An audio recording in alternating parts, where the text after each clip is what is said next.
for me at least, is San Diego Comic-Con. We know Marvel's not going to be there because they already, revealed their full slate of movies and characters and everything already. So it's going to be DC versus Star Wars. Disney did not want to back down. They said Marvel might not be there, but who will? Star Wars. DC's like, we owned it last year, and we're going to come back, and we're going to bring it full force. Every single year at Comic-Con, it's who can steal the headlines. Kevin, what do you expect from Comic-Con this year?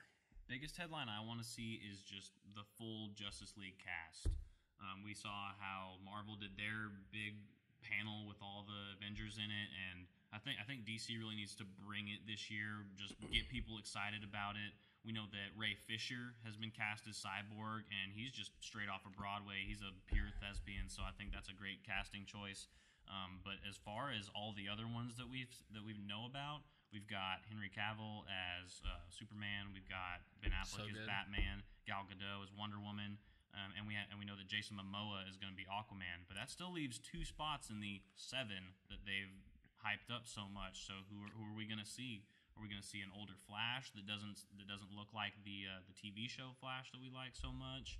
And then who's that last spot going to be? Is it going to be a Green Lantern? And there's a couple of Green Lanterns being tossed around right now, but I mean, I'm just excited to see what they're bringing to the show. What do you think, Bo?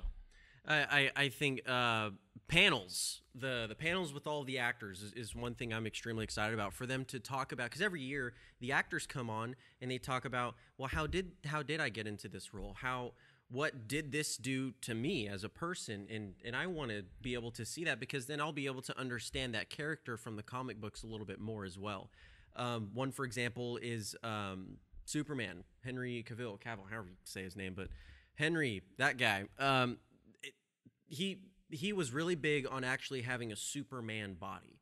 He was not big on actually being graphically enhanced in order to look like Superman, and I think that's an intriguing piece of trivia to see what he went through to get into that part. What kind of mindset did he have to get into that part? You work out so much, your brain is released into certain things. And so what happened to him? I want to see, is Bruce Wayne going to have a little bit more of a dark character? Is he going to be a little bit more of a troubled, angry Bruce Wayne of more than just his parents?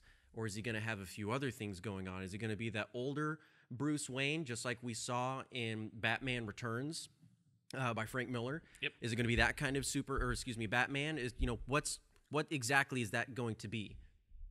For me, I'm going to just shoot off like really fast. So if you need to slow me down, let me know. But several things. First of all, Henry Cavill continues to surprise me. Ben Affleck, I'm sorry. You can disagree with me all day. I'm so excited for Ben Affleck. The way that it works is Warner Brothers said, Ben Affleck, you be Batman for us and be amazing. And guess what? We'll fund your personal projects that you will write, direct, and star in for the next 10 years. Good Will Hunting 2.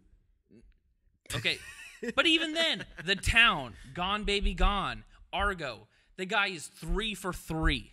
Yep. I will debate, maybe he's not the best actor, but he is an amazing director. Gal Gadot, totally up in the air. Jason Momoa, excited. Cyborg casting, excited. Great casting. Flash casting, totally conflicted because I love the show so much. I don't know what that weird Asian kid from Perks of a Wallflower is in. Don't know how he's going to do. Get Grant Gustin in the cinematic universe. I do not want TV and their movie universe mixing, but I will make an exception for Flash. Oh, yeah. I want to see Batman v Superman. The 5-year-old in me wants to see Batman v Superman. I'm so excited. Comic-Con's coming up. I want to see a full trailer. I want to see everything going on. And even for Star Wars, I want to see a full trailer. I'm tired of speculating. I'm tired of watching 20 YouTube videos of speculating. Let's see a full trailer. Let's get a full synopsis. Let's get an understanding of it. And I want to see a little bit more of the canon that's going to be released, because Disney straight up came out and said everything that we release from now on, video games, movies, books, comics, toys, I don't know, whatever they come out with, short stories, is going to be actual Star Wars canon, and I'm excited for that. Maybe they're going to release a new novel. You go to Barnes & Noble, you see Star Wars novels, and they're great, fantastic, well-put-together novels. Lords of the Sith, amazing. amazing. I just read it on audible.com, which we all listened to, was really, really good. But that's the thing. As geeks, Kevin, really quick, 5 seconds, do you think they're going to run into trouble eventually saying everything's canon beyond this point? Oh, yeah, definitely. I think if one game developer wants to think outside of the box and everything past this point has to be canon, then that's either going to restrict the game developer's creativity on that, or it's going to throw a wrench into the works for everything that follows.